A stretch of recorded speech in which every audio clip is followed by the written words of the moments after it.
네, 오늘은 유류분에 대해서 알아볼 건데, 왜 증여하기 전에 유류분을 알아야 하는지, 그리고 그 유류분으로 청구할 수 있는 금액은 얼마나 되는지에 대해 살펴보도록 하겠습니다. 우선, 왜 유류분을 알아야 될까요? 왜 알아야 되냐면, 유언보다 앞서기 때문에 알아야 돼요. 지금, 법정 상속보다 협의하면 협의가 앞서거든요? 그 협의하는 것보다 상속인들끼리 그거에 앞서는 게 유언이에요. 근데 그 유언보다도 앞서는 게 유류분이라는 거죠. 적어도 이걸 알고선 유언할 필요가 있다는 거죠. 그러면 왜 사전 증여하기 전에 유류분을 알아야 될까요? 그거는 유류분 청구 대상 금액이 상속 재산에다가 사전 증여 재산을 포함하고 있기 때문에 그래요. 그러니까 이 기준 금액에서 법정 지분율을 고려해서 그 금액에서 일정 부분만큼을 유류분 청구할 수 있기 때문에 그렇다는 거예요. 유류분을 청구하려고 하시는 분들은 꽤 많은데 내가 유류분 청구 권한이 있는지 없는지가 불분명한 것 같아요. 일단은 내가 상속인이어야 돼요. 내가 상속인이어야지 유류분 청구가 가능한 거예요.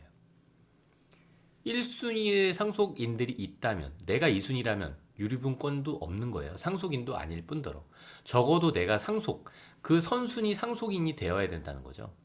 그렇게 1순위, 2순위 2순위가 1, 2순위가 없다면 그 다음에 3순위가 될 수 있겠죠. 적어도 내가 이 순위 안에 있어야지, 상속을 받는 그 순위 안에 있어야지 유류분을 청구할 수 있다는 거예요. 1순위의 직계 비속 있죠. 그리고 직계 비속과 배우자가 공동 상속인이잖아요. 이 법정 상속, 이 지분 기준이랑 유류분권이랑 혼란스러워 하시는 경우가 많은데 이거랑은 별도예요. 이 밑에는 법정 상속 지분을 제가 고려하지 않은 거예요. 일단은 내가 상속인이라면 거기에 법정 상속 지분이 얼마나 될지는 알고 있어야 된다는 거예요. 그리고 그 금액을 기준으로 했을 때 내가 만약에 직계 비속이라면 그 법정 상속 지분의 50%만큼은 유류분으로 청구해서 받을 수 있다는 얘기예요. 마찬가지로 내가 만약에 상속인이면서 직계 비속인 거예요. 그렇다면 내가 받을 법정 상속 지분의 3분의 1만큼은 유류분 권이 있다는 거예요. 청구해서 받을 수 있는. 물론 지금 1순위에도 배우자가 낄 수 있고요. 2순위에도 배우자가 낄 수 있거든요. 이때 배우자는 2분의 1이에요. 그러니까 내가 배우자로서 법정 상속 지분을 받을 수 있던 금액을 기준으로 50%만큼은 청구할 수 있다는 의미예요. 이게 법정 상속 지분이 얼마인지 모른다면 그 상속 순위에 대한 강의를 보시면 좋겠죠. 이 법정 상속 지분과 유류분을 같이 한번 살펴볼게요. 일단 내가 만약에 이런 가계도 하에서 부모님이 계시고 첫째, 둘째 배우자가 있어요. 1순위가 누구였죠? 직계 비속이었거든요. 그럼 1순위 상속인들 이 범위 안에 있어야 돼요. 물론 배우자도 1순위예요. 요렇게가 1순위거든요. 요 범위 안에 있는 사람인데 내가 법정 상속 지분이 얼마냐면 어떻게 나눠야 되죠? 첫째, 둘째 배우자를 1대 1대 1.5로 나눠야 되거든요. 그러니까 돈이 3억 5천이 있으면 1억, 1억, 1억 5천. 그럼 이게 뭐죠? 3.5분의 1.5, 3.5분의 1, 3.5분의 1 이만큼 나누면 되는 거잖아요. 상속 재산 곱하기. 그러니까 이런 게 법정 상속 지분이라면 그거가 전제된 거 하에서 어떻게 될까요? 그거의 50%라는 거예요. 직계 비속은. 다시 한번 구체적인 예를 보면 만약에 망자의 상속 재산 7억이에요. 그렇다면 첫째, 둘째 배우자한테 2억, 2억, 3억 이렇게 되는 게 법정 상속 지분인 거예요. 어떻게 되죠? 1대 1대 1.5잖아요. 이거에 50%가 가산돼 있죠. 아버지의 유언으로 나는 분명 이걸로 받을 걸로 예상했는데 나한테 첫째인데 1억도 안 주셨다. 그럼 난 1억까지는 청구할 수 있다는 거예요. 내가 받을 수 있는 금액의 50%. 그래서 이거를 지금 많이 활용해서 소송이 많이 생기는 거예요. 만약에 직계비속이 없는 경우에요. 내가 자녀들이 없어요. 그럼 어떻게 되죠? 부모님 직계 존속이잖아요. 2순위는. 직계 비속이 없으면 2순위는 직계 존속이거든요. 이 직계 존속이 2순위인데 이런 상속인들이 이렇게 되는 거예요. 배우자는 여기 2순위에도 끼죠. 공동으로. 이 부분에 대해서 좀 더 금액을 구체적으로 보면 만약에 내가 7억이란 재산이 있었어요. 이 7억이란 재산이 있었는데 내가 망자가 된 거예요. 그럼 법정으로 가서 이렇게 나눴겠죠. 2억, 2억, 3억 이렇게 나눴을 거예요. 근데 만약에 유언이 있어요. 아, 나는 이거 배우자한테 다 줄 거야. 내가 가진 전 재산을 배우자한테 다 줄 거야. 그렇다고 하더라도 7억이란 재산이 배우자한테 다 갔다면 부모님 입장에서는 어떻죠? 그렇다면 내가 받아야 될 2억 중에 3분의 1만큼은 청구할 수 있다는 의미예요. 그럼 얼마 될까요? 한 6천만 원 넘겠네요. 두 분이 합치면 1억 2천 정도 된다는 거예요. 이렇게 청구 가능하다는 거예요. 유류분에 대한 권리 행사를 통해서. 다 이쪽으로 갔다. 마찬가지예요. 7억이란 재산이 다 부모한테 갔어요. 그렇다면 이 배우자 입장에서는 이 7억이란 재산 중에 내가 받을 몫인 3억 받을 거로 법정으로 예상할 수 있었던 부분이잖아요.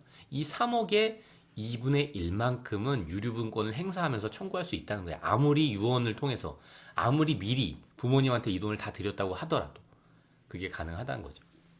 마찬가지예요. 직계 비속도 없고 부모님이 안 계세요. 그렇다면 전 재산은 배우자한테 가겠죠? 이게 법정 상속 지분인 거예요.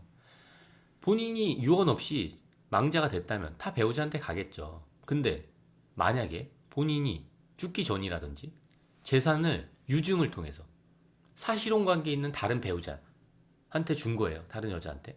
그렇다면 어떻죠? 이렇게 혼인 관계가 일단 법적으로 유지되고 있다면 이 배우자는 적어도 이 재산을 다 받을 줄 알았던 건데 그 중에 50%만큼은 유류분 권리로서 인정해 준다는 거예요. 그러면 누군가가 받았다고는 하지만 내가 청구해서 받아올 수 있겠죠. 이것도 마찬가지예요. 이 지난번 강의에 있는 사례를 통해서 봤던 건데 이게 지금 대습상속이 이루어지는 거거든요. 내가 사망하기 전에 내가 망자가 되기 전에 둘째가 먼저 망자가 된 거예요. 나와 배우자 사이에 첫째, 둘째, 셋째 자녀가 있었죠. 둘째는 배우자까지 있었어요. 그 배우자 밑에 자녀도 둘이나 있었던 거죠. 이거에 대한 구체적으로 왜 이렇게 됐는지는 다른 강의를 통해서 확인해 보시고 내가 만약에 63억이란 재산이 있었어요. 근데 유언을 통해서 첫째랑 셋째랑 배우자한테만 자산을 다 증여한 거예요. 아니면 다 상속한 거예요. 그렇다면 이 둘째 며느리 입장에서는 둘째 며느리로서 둘째 아들의 자녀, 그러니까 본인의 손자로서 받을 수 있었던 그 금액의 50%만큼은 청구가 가능하다는 거예요. 본인 있죠? 본인의 이게 만약에 63억을 갖고 있었어요, 내가. 그럼 63억이 있다면 이들한테 갔던 금액이 14억 정도 갈 수 있었거든요. 그 중에 50%만큼은 청구해서 받을 수 있다는 거예요. 이 세 명한테. 이것도 뭐 비슷한 사례인데 전처가 있었어요. 재혼을 한 거예요. 후처랑 재혼을 했죠. 법적으로 이렇게 혼 관계예요. 근데 후처랑 사이가 너무 좋은 거예요. 그래서 상속할 때 어떻게 됐죠? 자녀한테 이쪽 자녀랑 이쪽 후처한테 전 재산이 간 거죠. 유언을 통해서. 그렇다면 이 자녀 입장에서는 전처랑 본인 사이의 자녀 입장에서는 억울할 수 있다는 거예요. 그래서 만약에 이 사람이 35억이 있었어요. 근데 이걸 다 이쪽 후처랑 그 후의 자녀한테 다 줬다면 그 중에서 35억 중에서 나는 원래 10억만큼은 받을 수 있었거든요. 그거 어떻게 나왔죠? 3.5분의 1로 나온 거죠. 내가 원래 10억 정도 받을 수 있었는데 그 중에 50%만큼은 유류분으로 청구할 수 있다는 의미예요. 마찬가지겠죠. 법적으로는 이렇게 됐지만 나중에 다시 이렇게 사이가 좋아질 수도 있잖아요. 그렇게 됐다면 그렇게 됐는데 후처 입장에서 자녀 입장에서 한 푼도 못 받았어요. 35억이나 돈이 있었는데 다 일로 본 거예요. 그렇다면 후처랑 자녀 입장에서는 35억 중에서 얼마죠? 25억 그거의 50%죠 각각. 그만큼 청구 가능하다는 거예요. 그러니까 결국 지금 방금 보셨던 사례가 그거예요. 유류분 청구 대상 금액 중에서 법정 지분율을 구해야 되고요. 그거 어떻게 구했죠? 다 공동상속인들은 n분의 1이 원칙인데 그중에 배우자한테만 50%를 추가적으로 가산해서 준다는 거였거든요.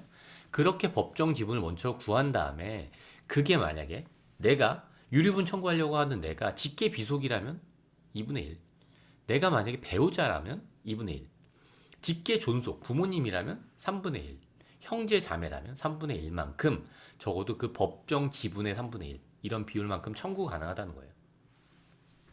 근데 아까 처음에 살펴봤듯이 중요한 게 상속 재산만 이거가 해당되는 게 아니에요. 사전 증여 재산도 여기에 해당하거든요. 그러니까 이 부분에 대해서 자세히 살펴볼 필요가 있겠죠. 어떤 증여 재산까지 포함되는지. 이 사전 증여에 대한 부분은 다음 강의를 통해서 알아보도록 하고요. 마지막으로 이게 왜 중요하냐면요. 유언을 앞서기 때문에 유류분을 분명히 고려한 다음에 유언을 해야 된다는 거예요. 나중에 사후 분쟁을 내가 만드는 꼴이 될 수 있겠죠. 그리고 이 유류분권을 행사하려면 적어도 내가 상속인은 돼야 돼요. 그러니까 상속인인지 아닌지를 먼저 판단하고, 그리고 이걸 다 소송 간다고 좋은 결과를 얻는 건 아니에요. 만약에 첫째가 부모님 봉양을 지극히 잘했어요. 아니면 부모님의 재산 형성에 충분히 기여했고 기여도가 높아요. 그렇다면 첫째한테 사전 증여할 수 있고 상속 지분 더 많이 줄 수 있다는 거예요.